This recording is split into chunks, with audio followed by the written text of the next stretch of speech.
Welcome to this week's edition of Pit Stop. I'm Jaco van der Merwe. I'm joined by Charles Bosch. This week we look at I can't say completely new Suzuki Swift yet because it was still called a concept when it was unveiled last week, where I was fortunate enough as a guest of Suzuki Auto South Africa to attend what is called nowadays the Japan Mobility Show. In the old days, it was something along the likes of Tokyo Motor Show, but I mean, potato is still the same thing. That's a show where they show little things, whether it's a flying car, whether it's a car, whether it's a motorbike, a drone, a little mobility wheelchair. Yeah, they unveiled it, and after leaking images a week or two before, which we ran, they finally showed us the new Swift Sport. Unfortunately, a lot of things still up in the air, like powertrain. That's probably the most important one. We don't know yet when we'll be getting it.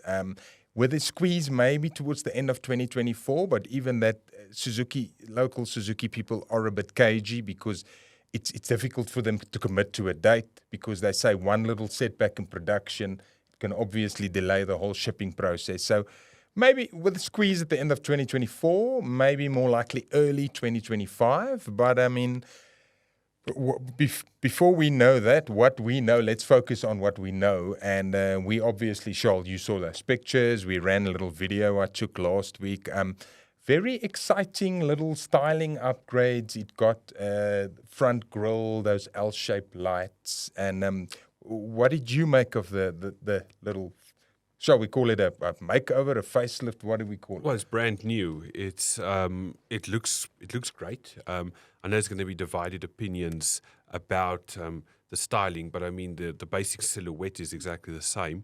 We don't know anything about the car's dimensions, but they've certainly gone over it with a fine-tooth comb. And I mean, I think it's only about the fourth generation car. There was various iterations of the Swift that had other names in the past, but this is the fourth generation, if I'm correct, that is basically called the Swift. And it's been a while since we got a brand new Swift. So it's been coming a while. And this is also a very important car, not only for us, but I mean also for India, where our Swifts are sourced from, when the Maruti Suzuki has got almost a monopoly of the market in India. So it needs to be good. And from what was seen from it's aesthetically pleasing. So we're just going to have to wait and see when the first models arrive here. Yes, looking at the Swift's overall positioning in our market, and especially for Suzuki, it is a key model for them because Suzuki, obviously, over the last few years, they have gained significant traction in market share in South Africa to an extent that they are very comfortably maintaining the third place in monthly sales behind Toyota and behind VW. And there's been some months where I think VW is looking very nervously over their shoulder. And got to remember, that's the VW group that includes the Audis too.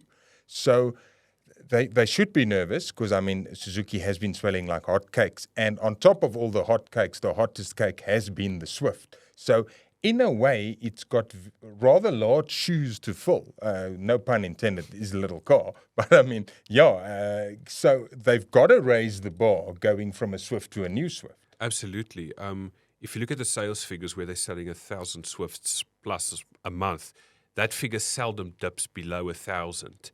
And the Swift has also been consistently being the best-selling imported car in South Africa. And ironically, the other one is the Toyota Starlet, which we all know is basically a Suzuki Baleno. So Suzuki has basically got the monopoly of the imported vehicles. In the regular top 10, the majority, top 7 or top 10, there's normally, you will find the first 7 are locally assembled cars, and then you get the Swift that's always there, and the Starlet, and in the past you had the Toyota Urban Cruiser, which we all know is a Suzuki Vitara Brezza, which is also imported. Or rather Toyota Urban Cruiser based on the Vitara Brezza. So it's a very important vehicle, and in some instances, Swift is also outselling Celerio, which we all know is a lot cheaper, but more people are gravitating towards the Swift because it is just the ideal package for a variety of reasons, value being the key one. So, yeah, it remains to see what this new one is, what it's going to be about, but it has its work cut out. There's no doubt about it. At the moment, the Swift, the powertrain it's got at the moment is a 1.2 naturally aspirated, if I'm not mistaken, Yep, that's correct. 61 kilowatts. Yep. So on the one end of the sphere in the Suzuki product lineup, you've got the 1-liter engines, which is in the Espresso, in the Celerio. And then on the other hand, which is the majority of the products, you've got the trusty old 1.5. So the Swift quite unique in there with its 1.2. The one they had on display in Tokyo, it said hybrid. So whether everything's going to be a hybrid, we don't know. Like I say, the local people from Suzuki are also at this stage slightly in the dark as what the lineup will consist of. Obviously, what will be offered to South Africa will probably still be different from what is offered elsewhere. But I think it's a given. There is going to be a hybrid option in there, whether they keep a naturally aspirated one, whether they carry over the 1.2. I think somewhere in the lineup, the time is just right for them to have the hybrid option. Recently, when they rolled out the new Grand Vitara, that introduced, it was this very same 1.5-liter engine, which is the KB15B, another version of it called the KB15C, which is exact same thing. It's just got a mild hybrid assistance, slightly down on power, but less emissions and slightly better fuel consumption, which is what it is all about at the end of the day. And they got to start somewhere. And if they're starting with very mild hybrids, that is the way they're starting. Charles, how do you see this engine lineup panning out for the Swift? Depending on the market, because in its key market in India, the Swift is available with a mild hybrid drivetrain. The current Swift with a 1.2. Europe, because of the Euro 7 emissions regulations that's coming in 2025, they've got hybrid everywhere. They even had to introduce a hybrid version of the Swift Sport, the 1.4, and that resulted in power dipping in Europe, which we don't have that issue here.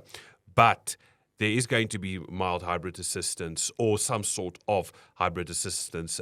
In Japan, I believe, I'm talking under correction, but I believe there is a full hybrid version as well. So with South Africa being closely aligned with India, where production, of course, takes place, as we said, because India a couple of months ago introduced new emissions regulations, tougher emissions regulations, clamping down on diesel engines and swinging more towards the favor of hybrids, you will be seeing probably a hybrid version of the new Swift out because, as you said, the Grand Vitara's already got a hybrid, a mild hybrid drivetrain. So at the very least, expect probably that 1.2 to have a mild hybrid system in it when the new Swift arrives. That's unconfirmed, but don't be surprised if that doesn't happen. And then, of course, what every car enthusiast will be anxious about is, will the Swift Sport continue? At the moment, that's the exception to the rule. That's got the 1.4 booster jet turbo engine, yep. But you say there is a hybrid version of that available too, so it's maybe highly likely we could get that one. But I think most importantly, people would be very relieved once they learn that we will indeed get a Sport again. Absolutely, it's a funky little car. It's a fantastic thing.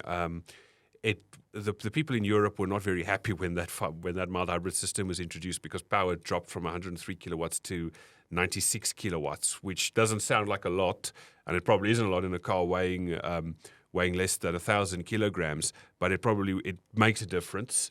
The upside is, of course, it's more environmentally friendly and more efficient.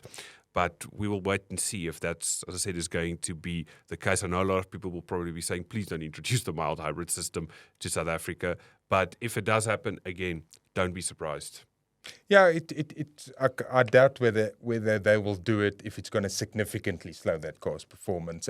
Just recently at the Festival of Motoring, they gave us an opportunity with the hot laps where you could be seated with the instructor around Kyalami, and for those of you who might be frowning on the prospect of a Suzuki Swift Sport going around Kyalami, it is absolutely phenomenal. Obviously, it's going to lose out in speed on the straights, but going through the corners, that thing sticks like Looks like glue. It's chewing planted. gum underneath a school desk. Yeah. Absolutely. It's so planted. It's such a lovely thing to drive. We had one about 3 or 4 years ago testing the car with colleague Mark Jones. We had the opportunity to drive both the manual and the automatic, and it just absolutely goes. And the times, I can't remember, it was too long ago, but I know the times were quite good for what it is. Yeah, and it's quite a little nice niche to have, and really it's not a segment many people are playing in. No, not at all. But yeah, as always, as soon as we know more about the new Swift, we will obviously have a chat again, maybe get Mark in about the prospect of testing another sport and how that'll pan out. But that's all we have for now, unfortunately. Thank you for listening to this week's edition of Pit Stop. I'm Jaco van der Merwe. I was joined by Charles Bosch. Goodbye.